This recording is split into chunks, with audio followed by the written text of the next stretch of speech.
Bien, muy buenas tardes a todos y todas. Mi nombre es Diana Orenque, soy profesora del Departamento de Filosofía de la Universidad de Santiago de Chile. También soy vicedecana de Investigación y Posgrado de la Facultad de Humanidades de la misma universidad. Y en este momento para mí es un tremendo privilegio poder darles la bienvenida a este encuentro con Darío Steinschreiber. Pero más que un privilegio también es una alegría, ¿no? Una alegría en varios sentidos. Una alegría en primer lugar porque Darío tiene toda una trayectoria en el mundo filosófico que nos hace a nosotros estar muy contentos de contar con él esta tarde. Como saben, Darío es licenciado en filosofía, es docente, ensayista, es uno de los comunicadores más reconocidos en Latinoamérica por todo su trabajo de divulgación de la filosofía. Es también autor de varios libros, del libro ¿Para qué sirve la filosofía? Filosofía en 11 frases, etc. Y también, desde luego, porque ha tenido una larga trayectoria desde el año 2011 en adelante.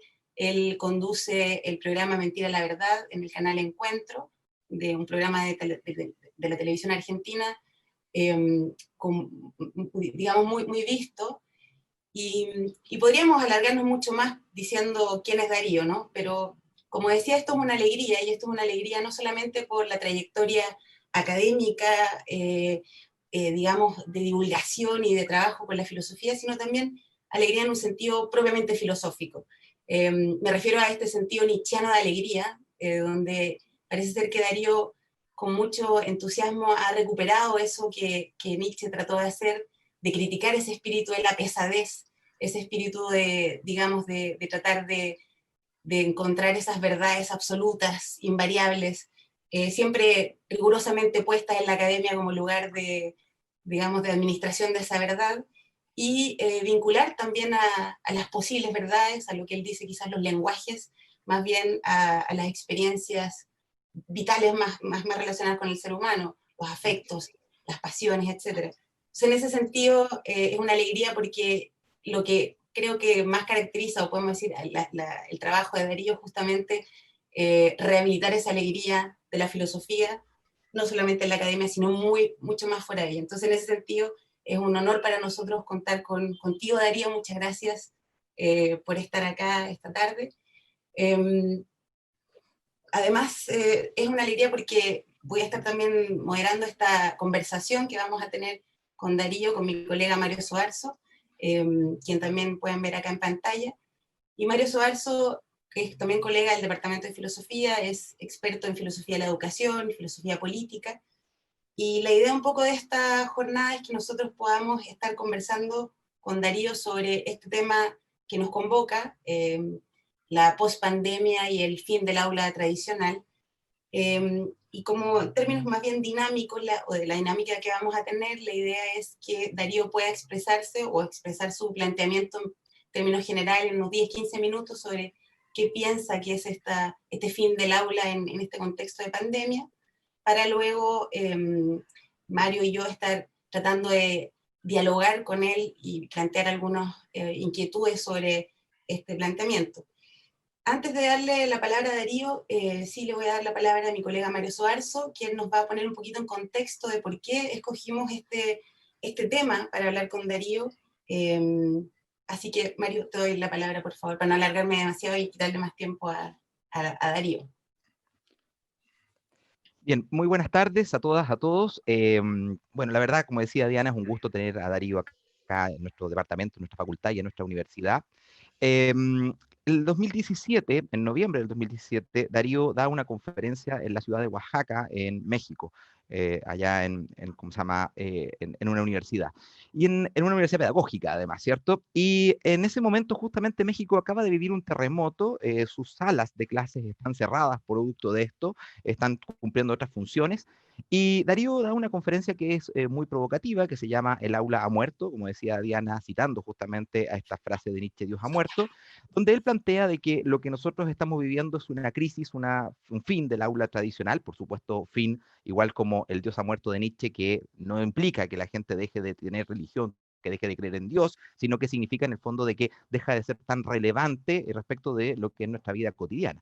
Y en ese sentido, justamente una de las cuestiones que señala Darío en ese lugar es que hay ciertos elementos que han ido quedando obsoletos respecto del aula tradicional. Hay una cuestión que tiene que ver con los contenidos, que hoy día los estudiantes pueden acceder al conocimiento, al saber en forma directa por medio de las redes digitales, y que en último término, y frente a una pregunta justamente de un docente, que le dice, bueno, pero hoy día que no tenemos las salas de clase es cuando más las extrañamos, cuando más echamos de menos justamente la sala de clase. Y Darío le responde en ese momento que lo que extrañamos en el fondo es el trabajo de guardería de la sala de clases, y que en realidad parece que lo que no estamos viendo todavía es este proceso de transformación, de evolución.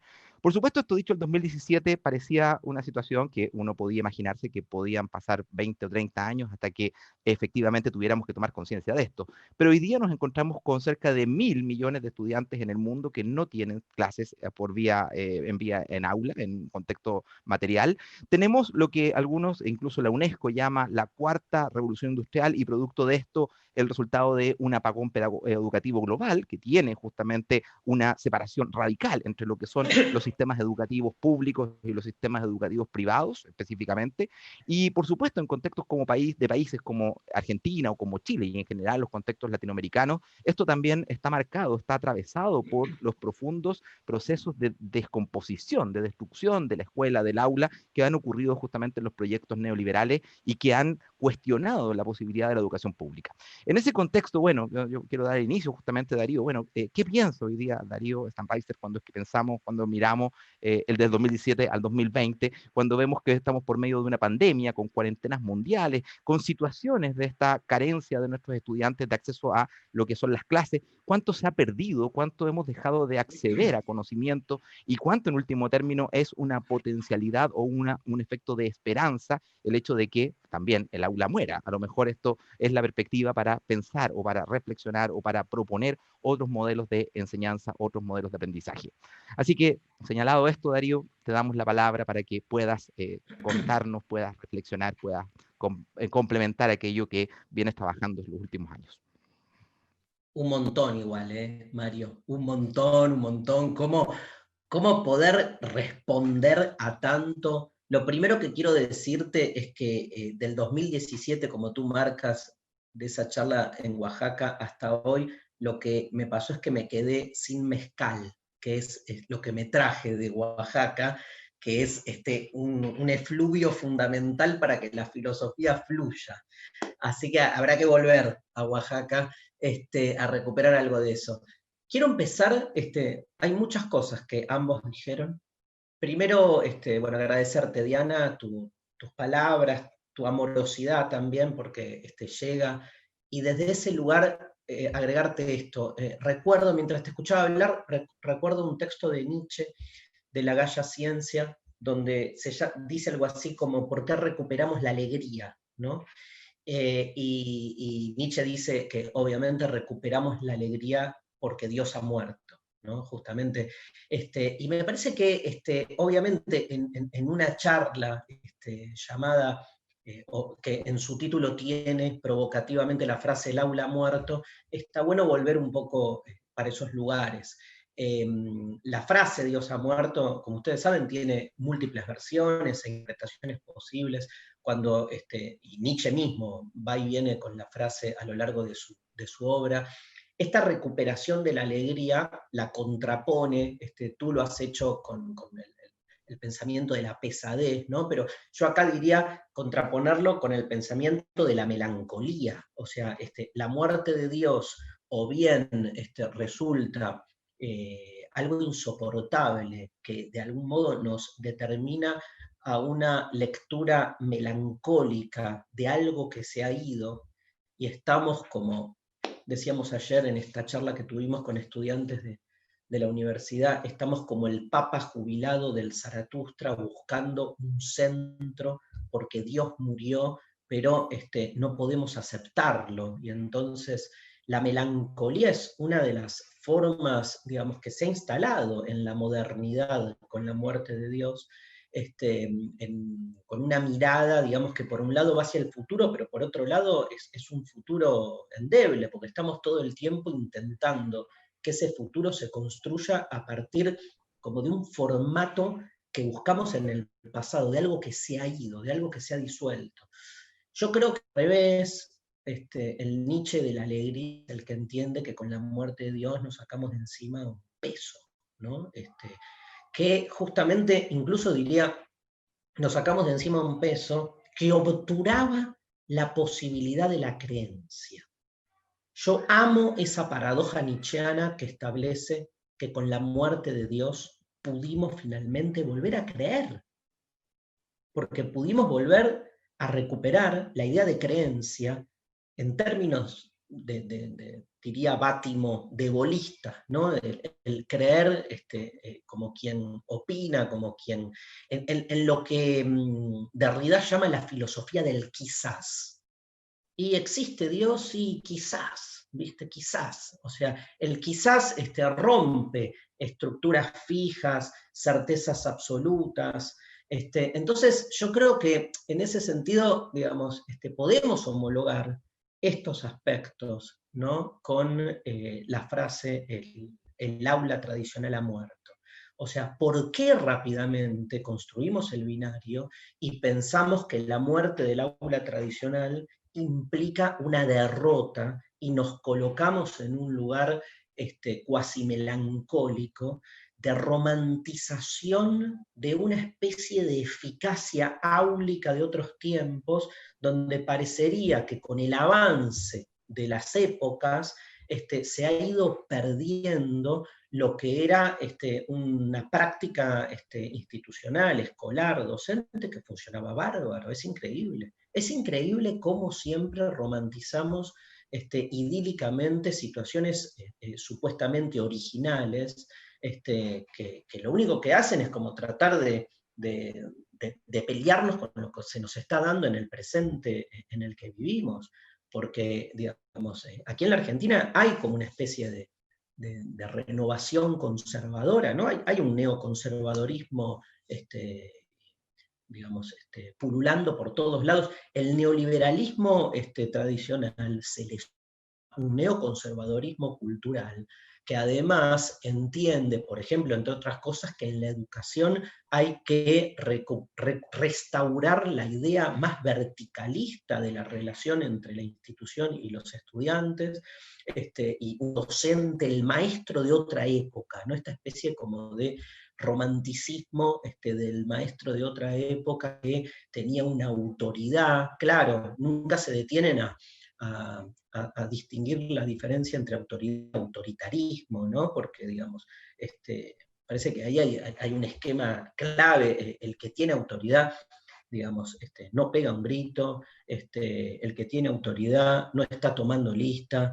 el que tiene autoridad ni siquiera, les diría, toma un examen, digamos, porque la autoridad es un don, y es un don que lo que genera que se desparrame no solo un saber, sino se transfiera eróticamente un deseo del saber que impregna después a los estudiantes en esa experiencia áulica o post-áulica, como me gusta jugar a mí con el término. Entonces, dicho esto, digo, la muerte del aula tradicional también nos puede embargar en una gran alegría, donde de repente lo que visualizamos es que hay otra manera de conectar entre los distintos actores que hacen a la cuestión áulica. A mí, obviamente, no me genera, digamos, la frase provocativa del aula tradicional ha muerto,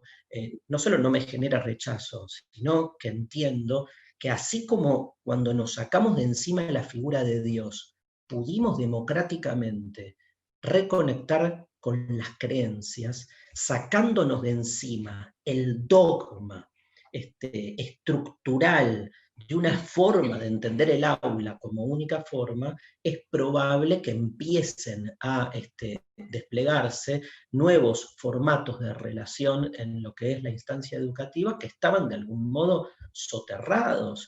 En Argentina, no sé cómo es en Chile, se habla mucho de la diferencia entre educación formal y educación no formal, ¿no? La educación no formal es, históricamente, aquí en Argentina, la educación, no sé si en Chile usan el término bastarda, bastarda, que es como la no oficial, diríamos, ¿no? Pero despectivamente usado, ¿no? Se usaba mucho acá la palabra bastardo para los hijos no reconocidos en general de los grandes varones patriarcas que tenían hijos por ahí.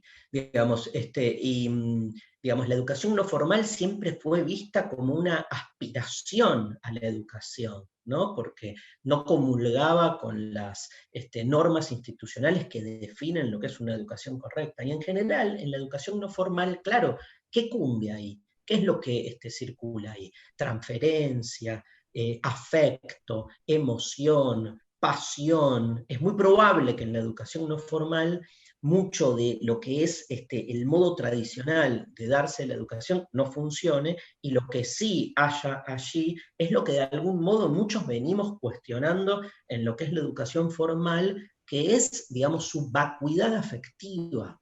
O sea, en la educación formal institucional podrán circular contenidos por todos lados, pero a nadie le pasa nada. Y quiero detenerme en esa frase. ¿Qué me pasa? ¿Qué nos pasa en el aula? O en lo que queda del aula. ¿Qué le pasa a un chico cuando va a un aula, en, no sé, la educación, la enseñanza media, la educación secundaria, y va entrando y saliendo a diferentes materias? ¿Qué le pasa en el aula? O sea, ¿dónde quedó el eros? ¿Dónde quedó la idea de escuela, ¿no? La idea de la escuela como lugar de ocio, como lugar, digamos, de autorreconocimiento, como lugar de duda, ¿no? Como un lugar de zozobra, eso de zozobra. No hay edad más hermosa para pegarnos la cabeza con nuestras contradicciones, con nuestros temores y temblores, que en la adolescencia. Y en la adolescencia los chicos pasan la mitad de su día en una escuela donde no les pasa nada. Y no quiero definir qué es lo que les tiene que pasar, porque hablamos del eros, hablamos del eros, que es ni más ni menos que la palabra para el deseo. O sea, no hay deseo, y nosotros somos gente que nos dedicamos a una disciplina que básicamente se define a sí misma como el deseo por el saber. El deseo por el saber. Y entonces damos clase explicando lo que es el deseo por el saber a chicos que no desean, o que lo que desean, Mario, no está en el aula, porque también sucede eso. Yo probablemente hayas escuchado, porque veo que has visto y leído todo lo que he enunciado sobre educación, habrás escuchado o leído que yo durante muchos años dando clases me pasaba que todos los proyectos extracurriculares de filosofía concitaban atención, pasión, tiempo. Ahora, en el aula, cuando sonaba la campana o el timbre, los chicos se iban rajando. Pero después nos quedábamos, después de hora, por ejemplo, aquí en Argentina hace muchos años vienen funcionando proyectos de olimpiadas de filosofía, no sé si hay en Chile, olimpiadas de filosofía, perfecto, donde eran... En la universidad estamos muy orgullosos que en el departamento tenemos un campeonato para estudiantes secundarios desde hace ya 5 años. Bueno, en Argentina tiene 20, 25 años el proyecto, y siempre fue un proyecto extracurricular, y nos juntábamos después de hora y nadie estaba mirando el reloj.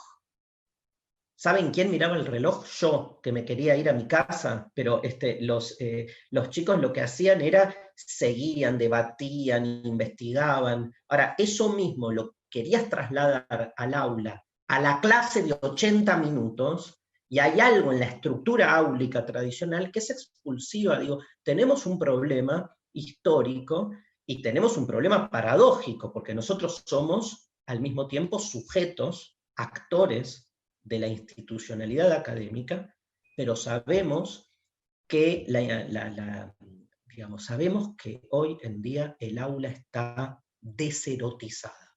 ¿Por qué? Porque ha ganado un formalismo que la ha vaciado. Y ni hablar en filosofía, por ahí en las disciplinas se puede discutir la especificidad del caso, pero en filosofía en filosofía, o sea, realmente nos debemos los que hacemos filosofía un debate muy, muy a fondo acerca de lo que es el acontecimiento filosófico, si realmente es aprenderse de memoria 3 o 4 conceptos o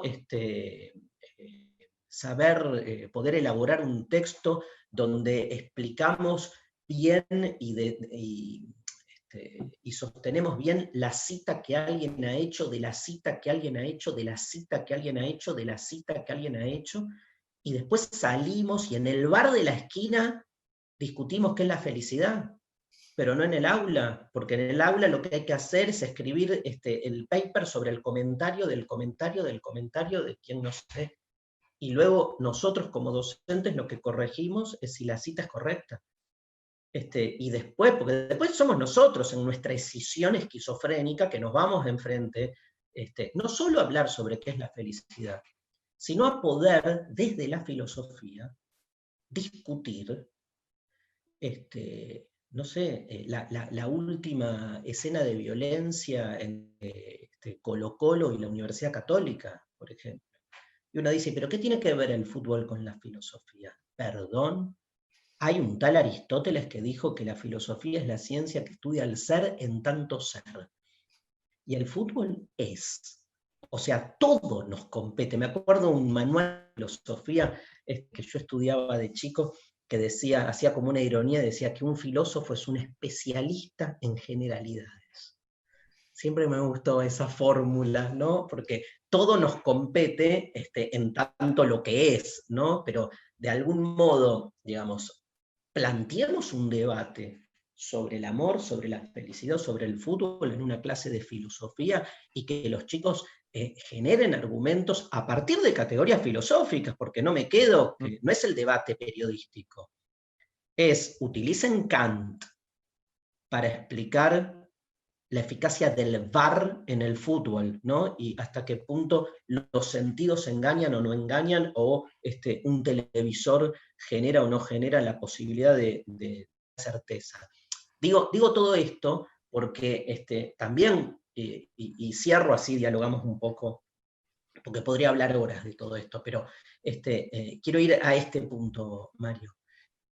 Tenemos además Yo te un quería problema. llevar a dos No, temas. pero déjame terminar con esto porque hay un punto del que has dicho en el inicio que no quiero dejar pasar, que es el neoliberalismo educativo nos ha secuestrado la posibilidad de que los que creemos en una pedagogía emancipatoria la trabajemos desde la novedad o innovación que trajo la informática. Como que se quedaron ellos con la tecnología, ¿viste? Y es como que entonces los que somos progres, los que estamos la postura más emancipatoria en términos pedagógicos, tenemos que ser anti-tech. Me rehúso a eso. O sea, me rehúso. Acá en la Argentina los sectores más conservadores fueron a las elecciones con el nombre de Cambiemos y ganaron. Yo me rehúso, o sea, durante años nos rehusamos a perder, digamos, la pregnancia, por decir así, de una palabra como el cambio. ¿Desde cuándo el cambio es una categoría del neoliberalismo que de algún modo termina construyendo a la inversa una subjetividad en los sectores más populares que te terminás como aferrando a que las cosas no cambien o a ciertos valores, si querés, más artesanales, por llamar así, digamos que expulsan lo tecnológico. No, yo creo todo lo contrario. O sea, y creo que nuestro desafío es eso. Yo no le quiero entregar la informática a la derecha. Digamos, no lo veo desde ese lugar. O sea, al revés, creo que hay aspectos, obviamente, democráticos, otros autoritarios en la informática, como en todo. Pero me parece que entonces, digo esto porque en el planteo inicial, Mario, es cierto lo que tú dices, ¿no? Como de alguna manera decir que el aula ha muerto parece estar dándole letra al neoliberalismo. No, ¿no? O sea, no, se le da letra al neoliberalismo al revés. Si uno se afianza en una lectura conservadora de la educación, creyendo que entonces la educación no tiene que estar abierta al cambio. Disputemos eso, la palabra cambio disputemos, y veamos de qué modo el cambio lo podemos asociar justamente con una impronta emancipatoria. Ujú.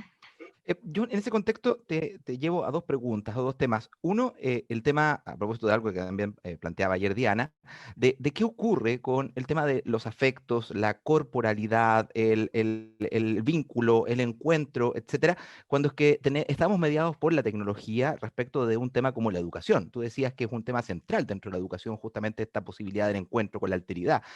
¿Es posible un encuentro con la alteridad cuando es que estamos mediados por una pantalla? Es una primera pregunta. Y en segundo lugar, y ligado a eso, hay proyectos, incluso, claro, en Argentina, por ejemplo, los bachilleratos populares, que se plantean una alternativa justamente a lo que es la educación tradicional, pero conservando ciertos aspectos del aula, conservando, por ejemplo, el elemento de que el docente se multiplica por dos en vez de ser uno solo, la pareja pedagógica, disolviendo el elemento de la verticalidad del aula y poniéndose en círculo. ¿Cómo ves esas experiencias como alternativas justamente para incorporarlas en el aula tradicional?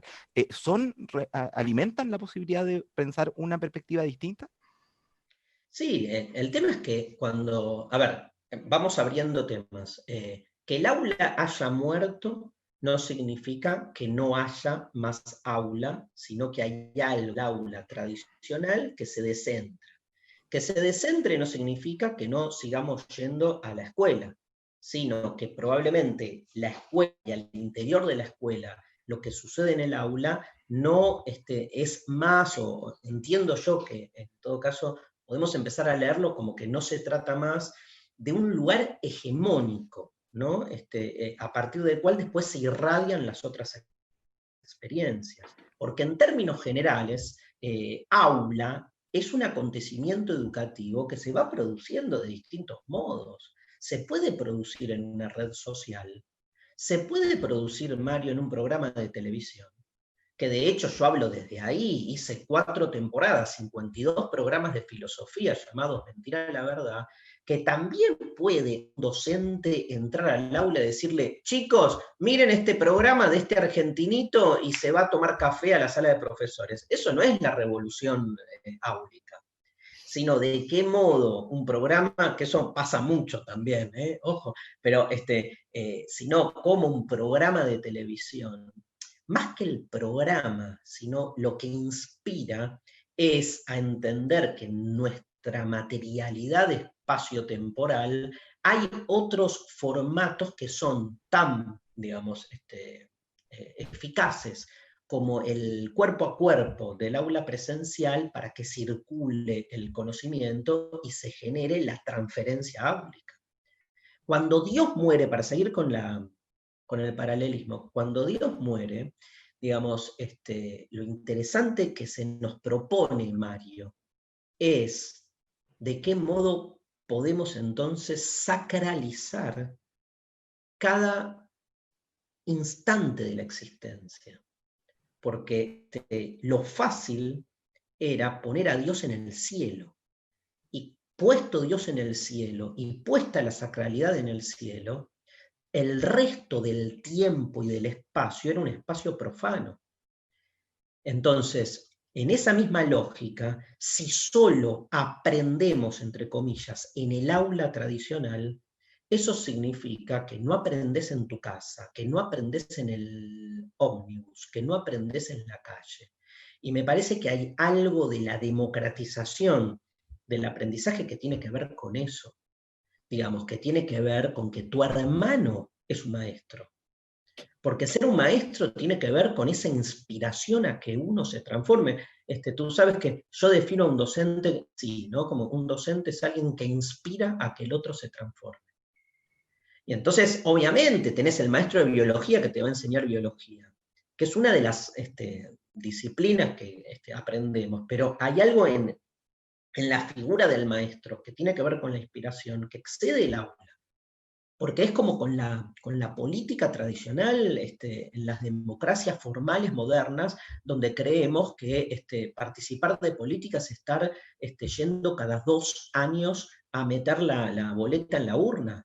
O sea, los que creen que hacer política es votar cada 2 años, como se vota aquí en la Argentina, diputados, etc., básicamente lo que se genera es que todo el resto del año se viva una vida despolitizada.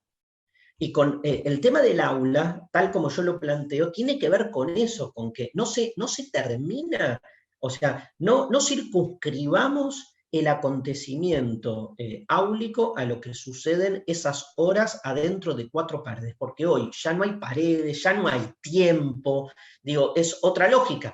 Sí, lo que me parece que implica es una reformulación mucho más estructural, donde obviamente, digo, lo primero que surge es cuál es el rol del docente en este plano. Y no solo el rol del docente en términos de recursos pedagógicos, sino como trabajador.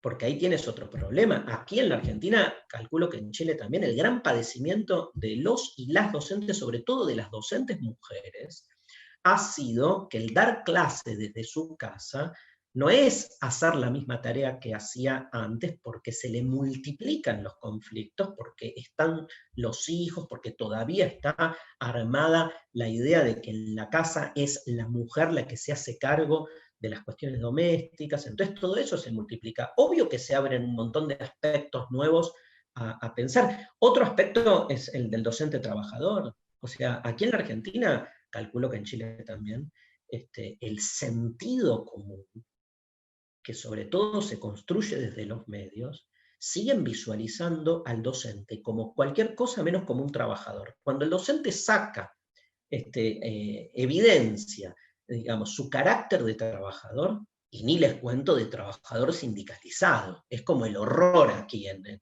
la Argentina, es como, cómo, si son aquellos que se hacen cargo de nuestros niños y niñas, ¿cómo van a estar haciendo una huelga o siendo representados sindicalmente? ¿No? Hay una especie de lectura ambigua, donde por un lado te quieren hacer creer que tu tarea es fundamental. Si fuera fundamental probablemente no cobraríamos los salarios que cobramos, ¿no? Si le diera tanta importancia a la formación de los hijos, ¿no? Pero bueno, eso me parece que se abre como problemática. Sí, bueno, Darío, lo que estás comentando justamente más actual que nunca en Chile. Hace poco, una de las grandes críticas que se está haciendo, o digamos, se está sumando la crisis educacional, también en relación a un paro de profesores que tuvieron el año pasado. Entonces ahí tú ves también cómo se manipulan, eso mismo que dices tú, o sea, los profesores están como obligados a dejar de tener derechos laborales para justamente sacrificarse por la educación. Entonces sí, efectivamente. Como si los docentes fueran sacerdotes. Absolutamente, ¿no? sí, sí. Porque hay eso, ¿no? Y como si el sacerdote no tuviera una relación directa con un salario o con un presupuesto. Díganle a la iglesia que no tenga más presupuesto y que hagan las cosas simplemente por amor a la relación del hombre con Dios. A ver qué te dicen. No, claro.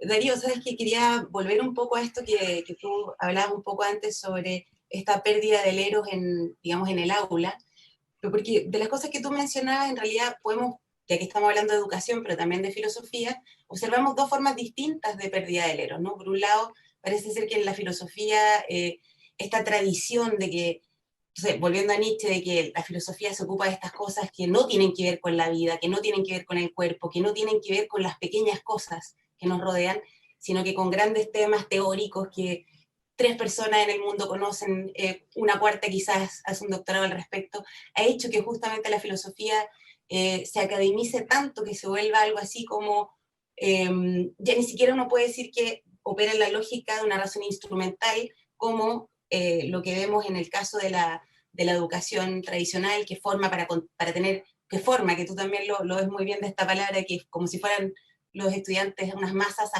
amorfas que no tuvieran ningún tipo de sustancia o de contenido propio. Pero me llama la atención porque en los 2 casos vemos una pérdida del eros, en un caso por esta sobreidealización, racionalización, y también con esta idea de que el filósofo por naturaleza debe pensar ciertas cosas y no puede pensar en el amor, ni en el cuerpo, ni en los afectos. Pero por el otro lado, la educación que está diciendo tenemos que ser formados de tal o cual manera para poder optar en algún momento para mejores condiciones laborales, para dar una prueba y entrar a la universidad, que es, por ejemplo, lo que pasa en el caso chileno. ¿Cuáles ves tú, porque veo que hay una relación en el diagnóstico de los dos casos, ¿tú ves algún desafíos puntuales para la reerotización del aula, sea virtual o de otra forma, en el caso de la filosofía? ¿Es distinto del reerotizar la educación en general? ¿Cómo es tu planteamiento ahí? Wow, no, con la filosofía yo creo que es doblemente problemático, porque, digamos, siendo la filosofía amor o deseo por el saber, y que la filosofía haya perdido ese deseo, es tremendo, es lo que a mí me pasó en un curso en la facultad, donde estudiábamos a Nietzsche, ¿no? Y el profesor que daba Nietzsche, lo último que era un nietzscheano, ¿no? Y nos explicaba la crítica de Nietzsche al academicismo, y tú tenías que luego hacer un examen, un trabajo práctico hiperacademicista, hablando de Nietzsche, del Nietzsche que está en contra del academicismo. Yo siempre cuento el caso de un curso que di sobre Foucault y que me concentré básicamente en la idea de, bueno, primero de la confesión y después del examen, y luego les tomé un examen a mis alumnos para preguntarles, la pregunta fundamental era la crítica de Foucault al examen, y los estudiantes me miraban como diciendo, ¿qué es esto? O sea, parece broma, ¿no? En un libro de Giorgio Agamben, que se llama Idea de la prosa, de ahí rescaté la etimología de la palabra estudiante, que dice Agamben que se asocia a estupefacto y a estúpido, como que el estudiante, estudiar, te deja estúpido. Ahora, una cosa es estudiar inmerso en un sistema burocrático e industrial, serializante y normalizador, donde en todo caso ser un buen alumno es entrar en esos cánones o dispositivos previos que establecen de por sí, digamos, lo que es un examen, lo que es una buena nota. Ese tipo, digamos, de dispositivo, obviamente, es deserotizante, ¿no? Para la filosofía y para la educación en general, me parece, digamos, porque ese es el modelo que Mario llamaba neoliberal, pero a grandes rasgos, ¿no? Un modelo más cuantitativista, ¿no? Donde no importa lo que suceda. Yo he tenido grandes alumnos y alumnas que se han sacado las mejores notas y que nunca les pasó nada en el aula, y que pasaron por la materia filosofía y no pasó nada. Y he tenido alumnos y alumnas con mucha, lamentablemente, digo, con una preparación previa muy pobre en su capacidad de escritura, por ejemplo, incluso de lectura, y que sin embargo les generó una zozobra su paso por la materia, donde ese eros estaba de algún modo muy presente. Entonces, el problema es la escuela como institución, digamos. Me parece en algún punto posible, Diana, pensar como una rerotización en un esquema cuya estructura de por sí lo que busca es esa escisión, ¿no? Recuerdo un debate en un congreso sobre pedagogías emancipatorias, ¿no? Que me acuerdo que lo que planteábamos era como dos modelos, como un modelo más desde el pensamiento crítico, o sea, ¿qué es una pedagogía emancipatoria? Un modelo más ligado a la desenajenación. Y me acuerdo que ese modelo de la ¿no? Como de poder, en todo caso, desenajenar, desalienar, pensando al docente como aquel que en su trabajo con el alumno lo está convocando o inspirando a la toma de conciencia, ¿no? A partir de este estudio, de volvernos estúpidos, porque la estupidización tiene que ver con que ¿por qué te volvés un estúpido? Porque no entras en el canon, ¿no? Entonces, cuando estudias mucho no te funciona nada, porque todo se te vuelve tan apasionante, ¿no? Como ese viejo relato de Platón que cuenta que cuando Tales descubrió la filosofía se la pasaba mirando para arriba y se caían todos los pozos, dicen el Teteto, ¿se acuerdan? Y que ahí en Mileto todo el mundo se reía a carcajadas. El tipo miraba las grandes cosas, pero no podía resolver los problemas más concretos, ¿no? Pero digo, esa lectura de la desenajenación es una lectura que por ahí nos deja tranquilos y nos creemos los docentes revolucionarios que entramos al aula a mostrarles a nuestros alumnos cómo es la verdadera realidad tapada por el sistema meritocrático, educativo y el capitalismo mundial. Y no, digo, y terminas reproduciendo esquemas verticalistas. Yo prefiero una educación nietzscheana, donde lo que uno hace es básicamente deconstruir. Y sigo pensando que si Platón viviera hoy, la salida del prisionero de la caverna hubiera puesto al prisionero en una caverna más grande, ¿no?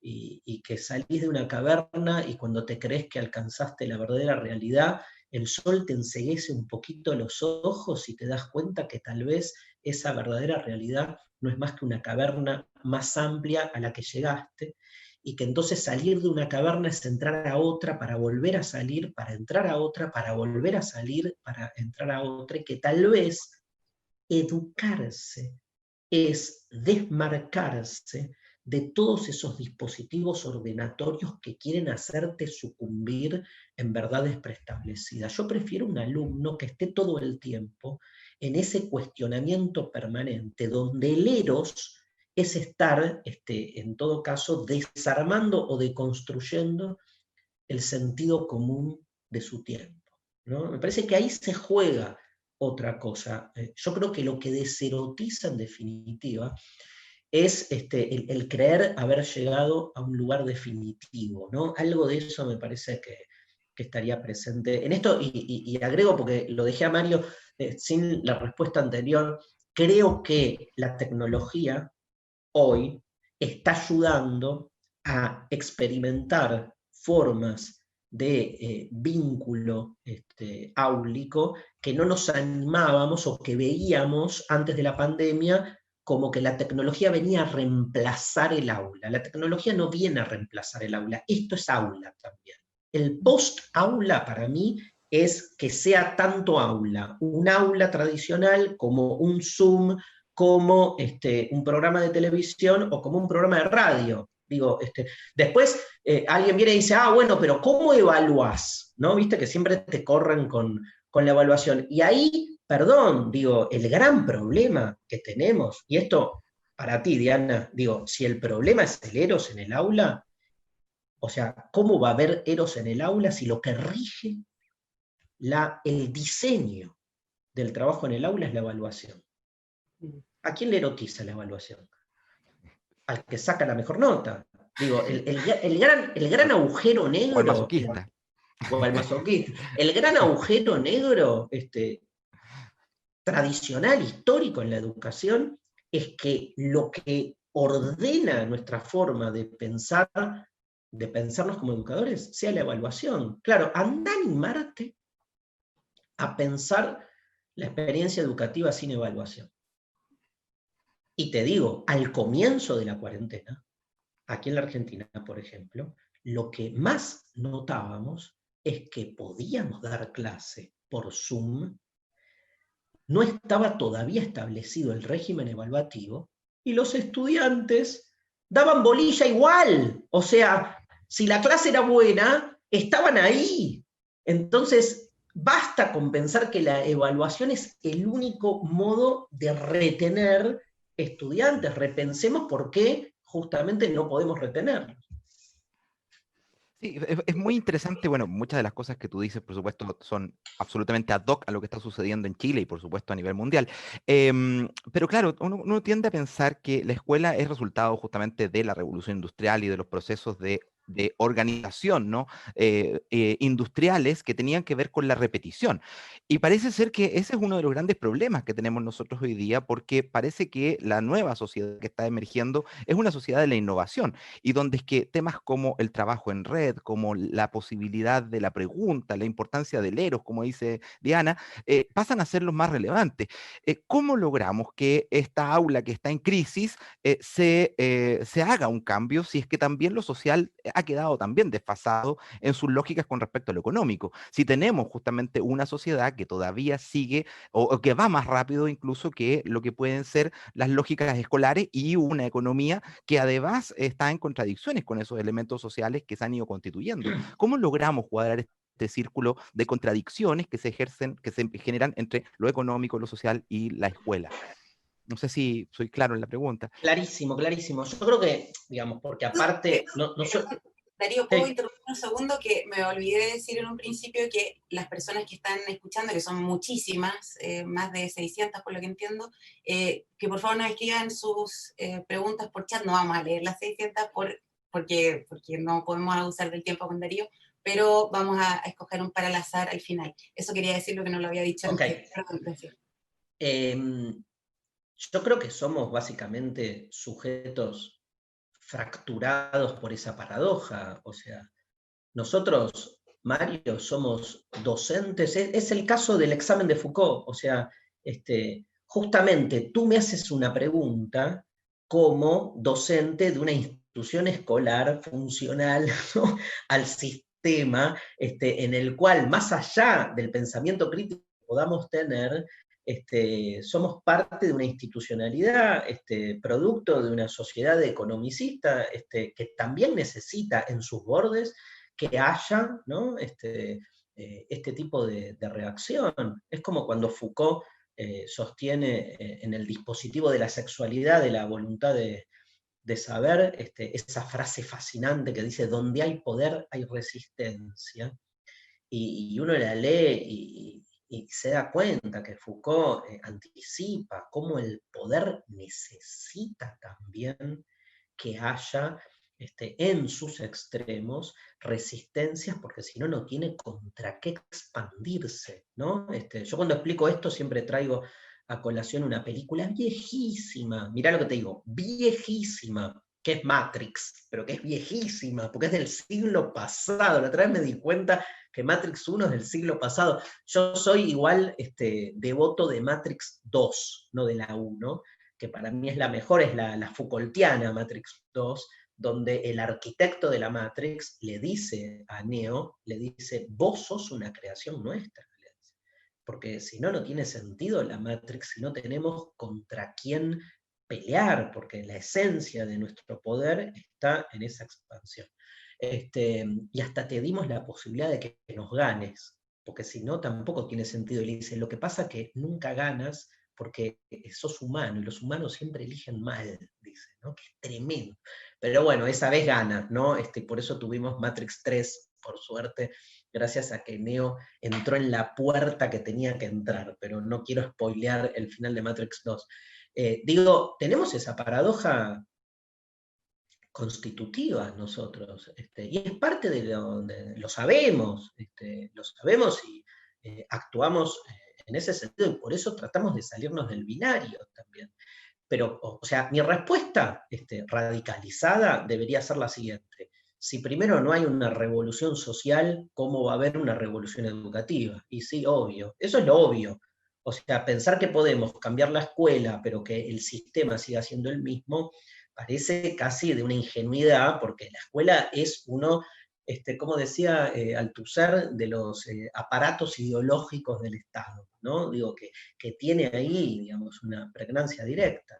Ahora, ¿podemos obviamente hacer una escuela por fuera de la normalidad? Sí, nada, es un country progresista, ¿viste? Digo, para pocos, que no termina teniendo una incidencia social directa. Entonces, ¿qué se puede hacer, ¿no? Y déjame llevarlo a la pregunta, digo, para que se vea el esquema, es la pregunta, por ejemplo, mirá dónde lo llevo, la pregunta por la sociedad post-monogámica, por ejemplo, ¿no? Digo, ¿vos podés tener una pareja no monogámica? Y sí, podés, pero la sociedad es monogámica, porque la monogamia no es una cuestión afectiva, es una cuestión política. Digo, tiene que ver con una estructura social que necesita un determinado tipo de institución llamado, no matrimonio, llamado monogamia, que lo que hace es administrar energías, como dice Paul Preciado, hoy la lucha de clase no es más entre burgueses y proletarios, sino, dice Paul Preciado en Texto Yonki, la lucha de clases hoy es entre los que eyaculan y los que asisten a la eyaculación, porque la fuerza hoy que mueve el mundo es la fuerza sexual. En las sociedades fármaco-pornográficas les recomiendo la obra de Paul Preciado por donde sea. Entonces digo, en esta instancia posmonogámica, obviamente, uno entiende ese carácter de lo político, donde se supone que no está, ¿no? Digo, lo personal es político, ¿no? Digo, mostrame un lugar donde lo político no se juegue y es donde más se juega, de eso se trata la gran eficacia del poder. Bueno, hablemos de la escuela, entonces. Digamos, en la medida en que sigamos pensando que la escuela no es un acontecimiento político, nos pasa lo mismo. Entonces queremos ver de qué manera, no sé, reformar, Mario, ponele, reformar la plataforma organizativa de la Universidad X, y eso es como circunscribir el trabajo, digamos, de reinvención educativa.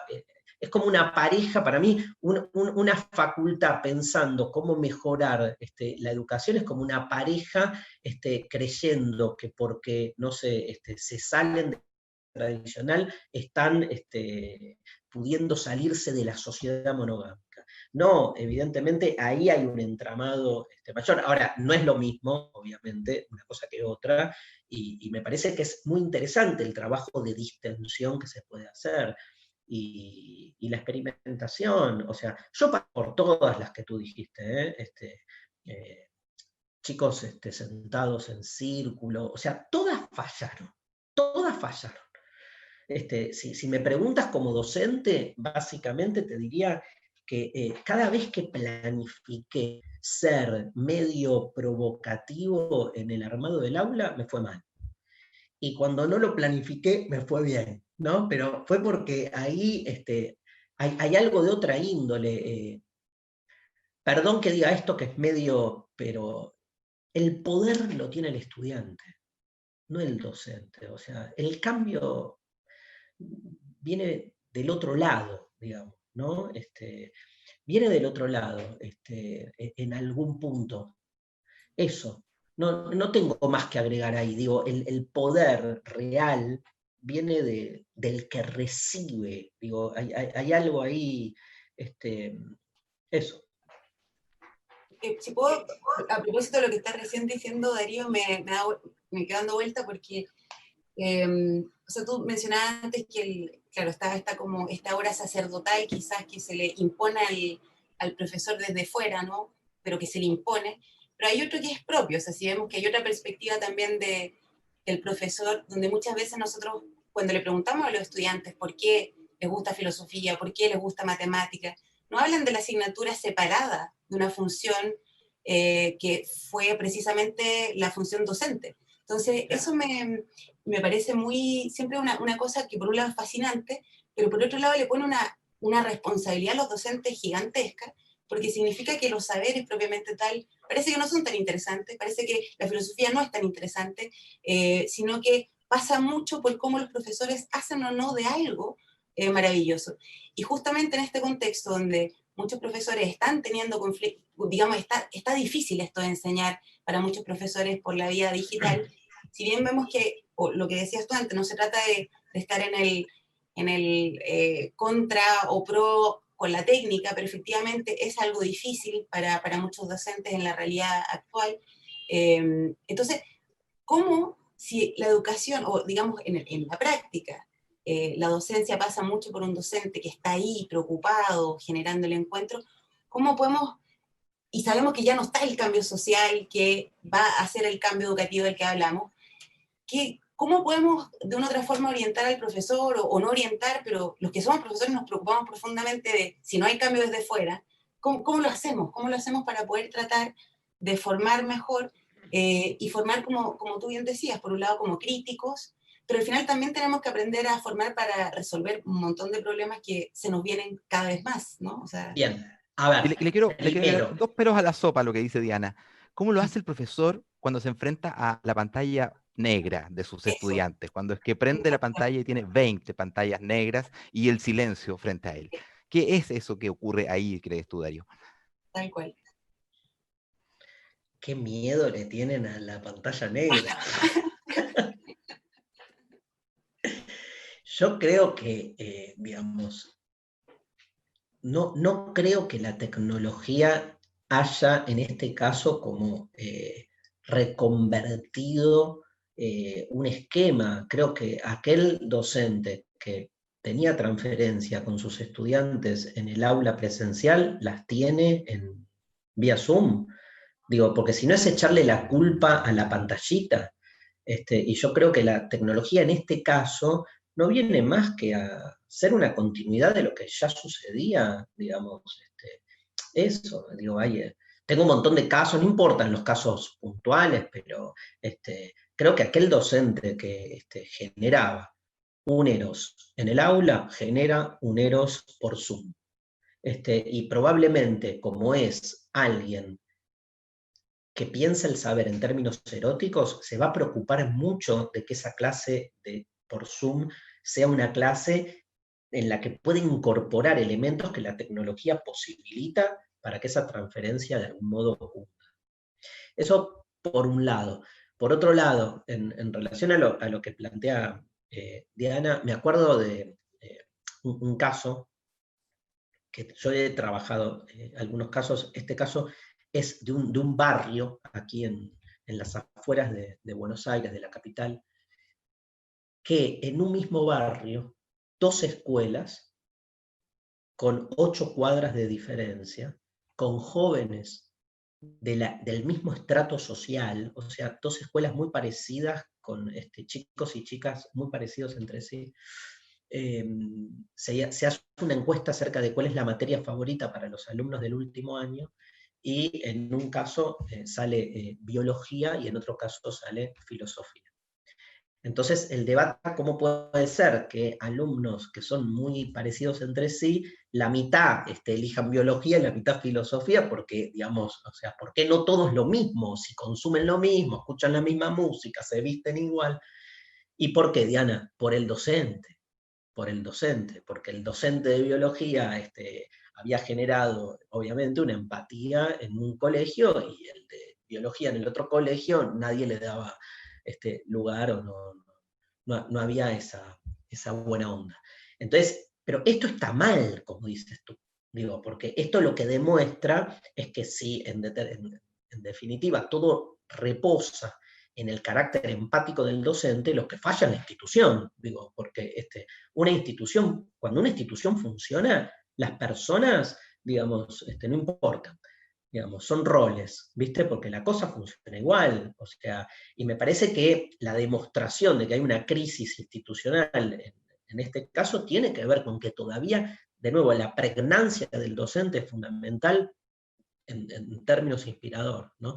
Ahora, dicho esto, creo que después hay de todo en todos y en todos lados, y que me parece que la clave, por lo menos entiendo yo, que hoy la docencia cada vez menos tiene que estar pensada en ese lugar, si quieres, más verticalista, más de pensar, ¿no? En alguna de mis clases juego un poco con la etimología de la palabra alumno, ¿no? Que sabemos que alumno proviene de alimento, ¿no? Que la etimología como más que, digamos, más legitimada, digamos, porque la etimología también es una ciencia social, y en ese sentido la que está como más legitimada es que alumno proviene de alimento, de alimentarse, una alimentación permanente, una alimentación que nunca termina, donde Mario, Diana y yo somos alumnos cuando damos una clase, porque nadie deja de alimentarse.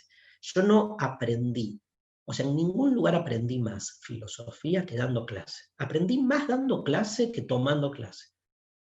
teniendo que dar una clase de filosofía y llegando, ¿no? Entonces, ahora, la otra, la etimología popular que dice que alumno viene de sin luz, ¿no? Y homologa al alumno con la carencia, como si el alumno básicamente fuese un ser oscuro, porque aparte, miren qué nefasta la metáfora del alumno como sin luz, que lo coloca en un ser carente y en un ser oscuro. Y el docente como una especie de faro que ilumina con una luz que no es propia tampoco, porque en realidad, digamos, es una luz que lo atraviesa a uno, la luz de la institución, por decir así. Un faro, podemos jugar con la palabra, faro, falo, ¿no? Porque además está esa idea del docente erecto, ¿no? En el medio del aula, con todos sentados en estado pasivo, un faro falo que disemina su saber en esas cavidades vacuas, sin forma, ¿no? Volvamos con el verbo formar, que cada tanto se nos escapa, se nos cuela a nosotros, pero digamos, yo creo que realmente hay que deconstruir la gramática escolar. Aquí en la Argentina a la escuela secundaria se la llama enseñanza media, no sé si en Chile también, enseñanza media. ¿Y saben por qué? Porque está en el medio entre la educación primaria y la universitaria, o sea, el único registro sustantivo de la enseñanza media que está en el medio. ¿Cómo podés dar una clase en un secundario en serio si lo que te dicen es que estás dando clase en un lugar de tránsito, que es un lugar intermedio, sin importancia? El verbo formar, que es divino, nos encanta, o sea, formamos, pero aristotélicamente, ya que estamos en filosofía, supone la supremacía de la forma por sobre la materia, y de alumnos que obviamente no solo no tienen, o sea, son oscuros, negros y carentes, sino que además no tienen forma, ¿no? Y vienes tú a formarlos, que lo que le imprimes es, ¿qué forma le imprimes? La forma serializada, porque además la forma que le imprimes tiene que ver con la nota que le pones en el acta. Digo, todo eso es un dispositivo previo. Nada, todos los que entramos a la docencia por una cuestión vocacional, y algo de ruido nos hace, obviamente, porque seguimos creyendo en otro tipo de vínculo docente. La muerte del aula tradicional para mí es una oportunidad de darle un poco de aire a esto. Como me dijo una pedagoga argentina, cuando me escuchó decir lo de la muerte del aula, me dice, entonces los docentes somos ahora fantasmas. Y me encantó, porque ayer hablamos, ¿no? En la charla con los estudiantes de la USACH, digamos, me encanta la figura del fantasma. Me encanta, ¿no? Porque es alguien que deconstruye justamente lo binario. Yo quiero llevarte a un tema, pero esto es lo que tú dices, porque además es muy semejante la definición que das de estudiante oscuro, sin voz, informado, con lo que es la muerte en Grecia, ¿no? Con la figura del muerto, que olvida hasta su nombre y que por tanto necesita siempre un recuerdo que lo traiga de afuera. Y en ese sentido, este lugar, ¿no? Pensar la escuela como un lugar para lo espectral, parece que permitiera a nosotros reflexionar un poquito más allá de lo que es la lógica institucional, la lógica de la reproducción. Eso es uno. Y lo segundo, a propósito de lo que tú señalas, que acá en el movimiento estudiantil, especialmente el movimiento estudiantil secundario, ha sido bastante fuerte y ha impugnado justamente las estructuras formales del sistema educativo, partiendo por el elemento económico neoliberal, pero también elementos como el currículum, también elementos como la construcción de género, también elementos, o el sexismo, etcétera. ¿Qué perspectivas ves justamente sobre esos modelos de resistencia en este contexto de la escuela? No estamos hablando de la resistencia solamente política o social. Se me ha sido, Mario. Sí, vuelve enseguida. Vuelve enseguida. ¡Mario! La resistencia... La nueva aula. Claro, pero esto es como cuando en el aula... Hola, Mario, de nuevo. Esto es como en el aula, Se me va la señal. El docente se queda sin voz. Digo, para no pensar, ¿viste? O sea, ¿cuántas veces estás hablando y te quedas sin voz? es también un problema de conectividad, ¿no? No, Es muy ad hoc. es muy ad hoc. Yo creo, Mario, digo, acá tenemos el tema de la pandemia, que me parece que en algún punto tu pregunta, digamos, choca con esto, ¿no? Digo, ¿de qué manera seguir pensando la resistencia en tiempos pandémicos o post-pandémicos, como quieras llamarlo? Me parece que hay un grado de incertidumbre importante, ¿no? Creo que en todo caso, toda la política de confinamiento, que por un lado ha sido una política muy claramente, digamos, pensada para la interrupción del contagio, y en ese sentido me parece importante, digamos, que más allá de la crítica que vamos a hacer ahora, digamos, evidentemente no hay otra forma, ¿no? Digo, casi desde un lugar, cuando uno piensa cómo se interrumpe la masividad del contagio, digamos, cómo afloran las formas de confinamiento como únicas formas posibles. En principio se instalaron de ese modo y por lo menos en los países, digamos, los resultados, en todo caso, que uno ve es que los países que de algún modo, como muy bien leyó Byung-Chul Han, que más apostaron a esto, de algún modo lograron, en principio, hay que ver, porque todo es tan incierto, pero en principio que el contagio sea menos masivo. Ahora, eso no implica no visualizar lo que es el confinamiento y en términos post-pandémicos, Mario, ¿qué pasa con ese confinamiento como una metáfora que va a sobrevivir, en todo caso, a la pandemia? Y nada, veía el otro día una foto, creo que de un colegio de Tailandia, no sé qué, donde estaban los estudiantes en el aula, pero metido cada uno en una burbuja, ¿no? Como metido adentro de un cubo, ¿no? Que prefiero el Zoom, te digo, que estar adentro de un cubo, adentro de la escuela, o sea, no solo adentro del aula, sino adentro de un cubo, adentro del aula. Yo le tengo soy muy pesimista en relación a, creo que va a costar reorganizarse y sobre todo, más que reorganizarse, porque la organización en todo caso tiene que ver con voluntades políticas, pero sí, yo creo que había comenzado, sobre todo por lo poco que sé que sucede en Chile, también como cierta circulación más allá de los movimientos políticos, como cierta aprobación de lo que fueron sobre todo las revueltas en octubre, y eso se interrumpe, pero porque el confinamiento confina, y confina en todo sentido, digo, confina también en esta especie de neoindividualismo, ¿no? Entonces, pero bueno, estar en la resistencia, saber que uno está condenado a, como dice la frase, no se pelea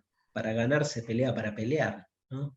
Digamos, es saber que tiene que ver un poco con esto, que siempre estás, en todo caso, con el propósito puesto en ver quiénes son los nuevos excluidos. Yo creo, al decir de Derrida, que de eso se trata la política democrática, de estar siempre con el alerta puesto de quiénes son los que quedan afuera. Bien, muchas gracias, Darío. Estamos viendo que estamos atentos al tiempo, está muy interesante y podríamos estar hablando contigo todas las tardes post-áulicamente, ojalá no por pandemia solamente, pero en honor al respeto a tu tiempo también y de todos los que están también pendientes porque podamos tomar alguna de las tantas preguntas que están surgiendo. Okay. Vamos a seleccionar solamente 2, yo creo 13 que alcanzamos máximo. Una de ellas la plantea Tomás Weinstein y dice, ¿cuál podría ser la forma de una post-escuela no burocrática industrial? ¿Puede ser transformada desde afuera, desde un movimiento social que no ponga un único contenido emancipatorio como posibilidad? ¿A qué llaman industrial? Bueno, Tomás no le podemos preguntar directamente. No, porque aquí en Argentina se le dice, no sé si industrial lo está usando Tomás como metáfora de de serialización, o lo que aquí en Argentina se llaman la escuela técnica, que es la escuela industrial, que es donde se forman ingenieros, o sea, la cuestión... Creo que en el primer sentido. En el primer En el sentido. primer En sentido. el primero. Es que No, no hay, bueno, no hay ENET. Hay educación técnica, pero no hay ENET, no hay escuela Exacto. técnica, en ese sentido que claro, hay en Argentina. perfecto, pero no se refiere a eso, Tomás. No, No, por eso el no, primer sentido. sí, bueno, pasa un poco, o sea, de verdad, yo creo que, digamos, uno va visualizando los problemas, que de algún modo pensar la escuela es esto, y que obviamente, digamos, la pregunta sobre, digamos, la definición propositiva es algo que evidentemente lo estamos construyendo. Imagínate que si supiéramos cuál tiene que ser la plataforma para una educación emancipada, emancipatoria, la estaríamos haciendo, pero me parece que es un poco todo lo que venimos hablando. Y en ese sentido, yo defiendo el lugar de la filosofía como un lugar que no resuelve. Digamos, yo creo que yo defiendo esa idea de que la filosofía no resuelve problemas, sino que los crea, ¿no? Y que en todo caso, digamos, lo que hacemos en un acto filosófico es visualizar problemáticamente lo que se nos presenta siempre como algo, digamos, desde una ultimidad y como algo definitivo. Entonces, creo que en todo caso, la tarea, no sé si de la escuela como institución, pero la tarea de una filosofía o de una pedagogía filosófica emancipatoria es estar siempre generando una distensión frente a estas estructuras ordenatorias que cierran los formatos educativos. Es esto, es el cuestionamiento, ¿no? En una palabra.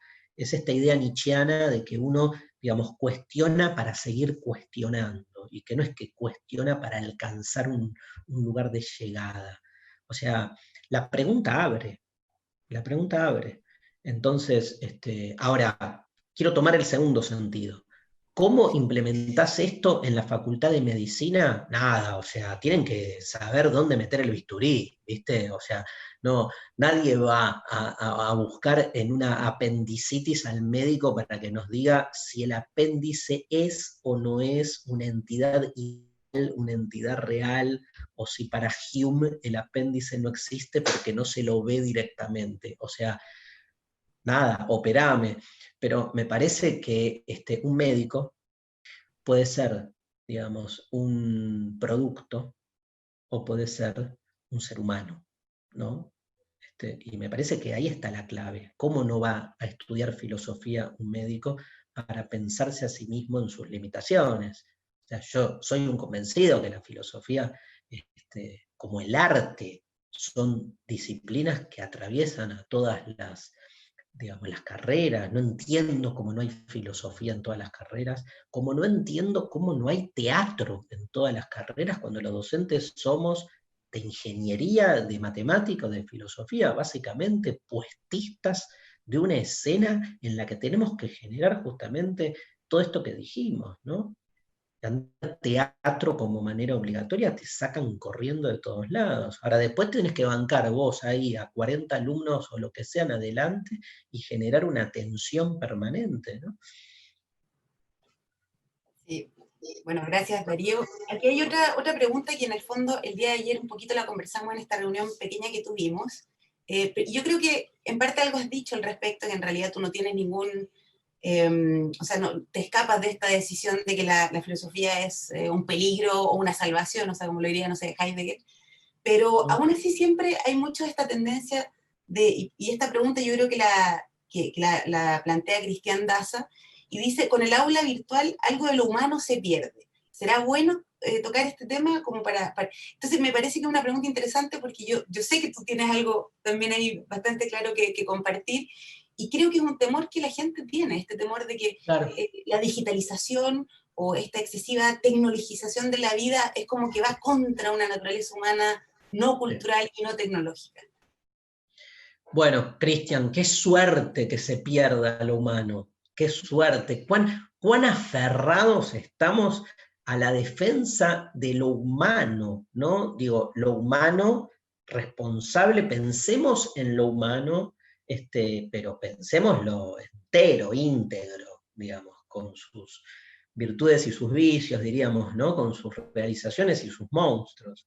En el inicio del Zaratustra, el Zaratustra ve a un acróbata arriba de una cuerda que se cae, ¿no? Y se muere, de hecho se lleva el cadáver el Zaratustra, que viene a anunciar la muerte de Dios, pero termina anunciando la muerte de lo humano en algún punto. Porque obviamente para el Dios que nos regía había un determinado tipo de ser humano, y cuando muere Dios, muere también el creyente en Dios, porque ya no tiene sentido creer, y esa creencia de algún modo nos constituía como seres humanos. O sea, la muerte de Dios se lleva puesto a la muerte del hombre en algún punto también. Y me parece clave esa lectura para pensar que obviamente hay un lugar donde la digitalización lo que puede promover es el potenciamiento de lo peor de la tecnología al servicio de la destrucción del ser humano. O todo lo contrario, digamos, puede generar al revés, y en ese sentido hay un montón de desarrollos desde, no sé, Donna Haraway, en ese librazo que se llama Ciencia, Mujeres y Cyborgs, así se llama, Ciencia, Mujeres y Cyborgs, que es increíble, digamos, pensándonos, a mí me encanta mucho la obra de Jean-Luc Nancy o de Roberto Espósito, Inmunitas, por ejemplo, Espósito, donde visualiza justamente que la tecnología, digamos, no es algo exterior a nosotros, que nos constituye en lo que somos, y que uno la puede visualizar también desde esta otra perspectiva, más así de hacer implotar algo que creíamos cerrados. Hay un textito, Jean Nancy, no sé si lo leen allí en la facultad, a Nancy, tiene un texto que se llama El intruso, que es donde él cuenta el trasplante de corazón. Nancy tiene 80 y pico de años, pero cuando tenía 50 se estaba por morir y un trasplante de corazón le salvó la vida. Y escribe El intruso, que es un texto donde él relata lo que fue esa experiencia de recibir un corazón, ¿no? Entonces se pregunta, digamos, quién es él en la medida en que gracias a la tecnología está habitado por el corazón de un otro, ¿no? Y se pregunta, ¿de quién será este corazón? ¿No? Nosotros que vivimos negando y exterminando al otro, se pregunta, ¿de quién será este corazón? ¿De una mujer? ¿De un negro? ¿No? ¿De un musulmán? Se pregunta. Y en definitiva, digamos, ¿cuál es el límite entre mi mismidad y mi otredad, cuando la tecnología de algún modo me habita y me permite seguir siendo yo en la medida en que soy un otro?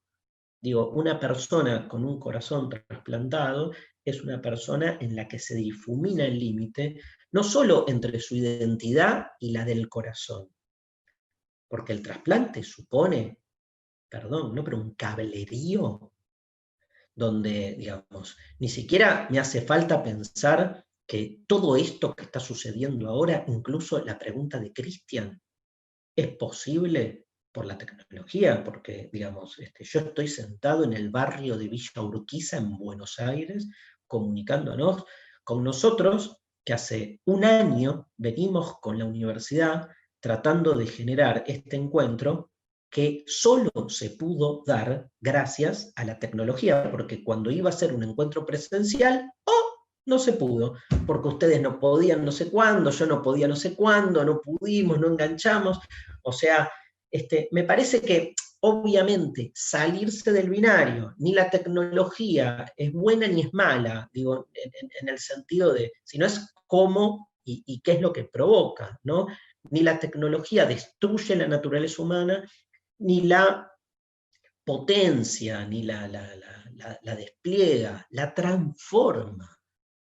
O en todo caso no hay naturaleza humana, que es un poco lo que nos cuesta admitir y entender, que lo que llamamos naturaleza humana es esta especie de devenir contingente entre A mí me gusta, entre lo técnico y lo animal, a mí me gusta como replantear esa frase de Nietzsche cuando el Zaratustra ve y dice que, claro, que somos una cuerda tendida entre el animal y el superhombre. A mí me gusta entre lo animal y la técnica, ¿no? Porque el ser humano es ese entre, es un entre, somos un entre, eso está claro, pero somos un entre lo animal, que aparece como el paso anterior, que de anterior no tiene nada, porque somos animales, pero lo vemos como lo anterior, y lo técnico como lo que adviene, ¿no? Digo, entre lo animal y lo técnico aparece esta cosa rara que por suerte ya se está disolviendo, que es lo humano.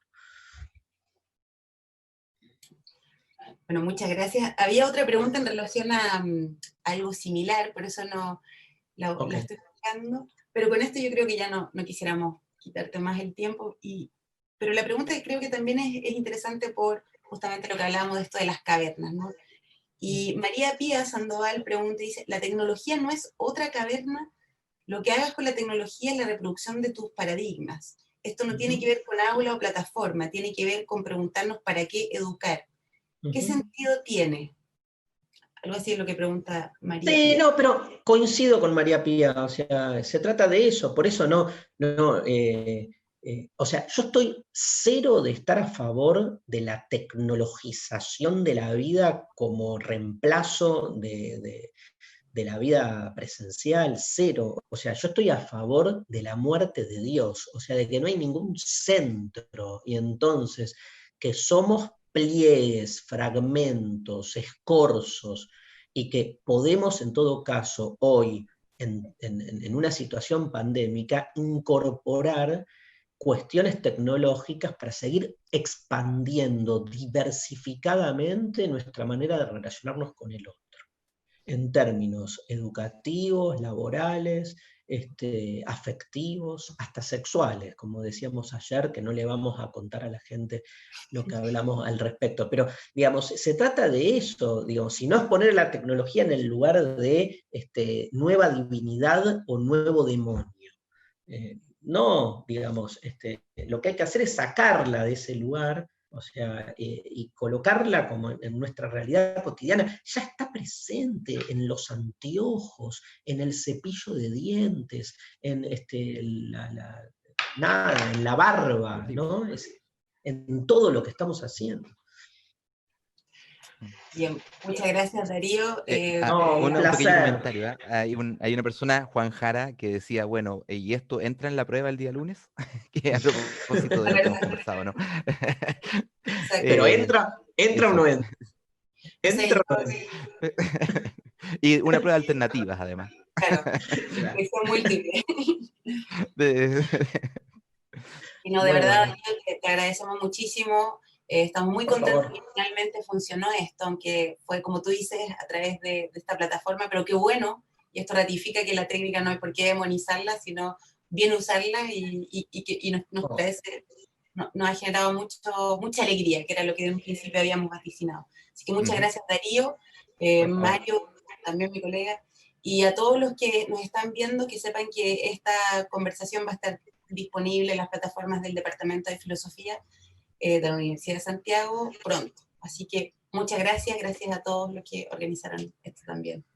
Muchas gracias, Darío. Gracias. Muchas gracias a todos y todas.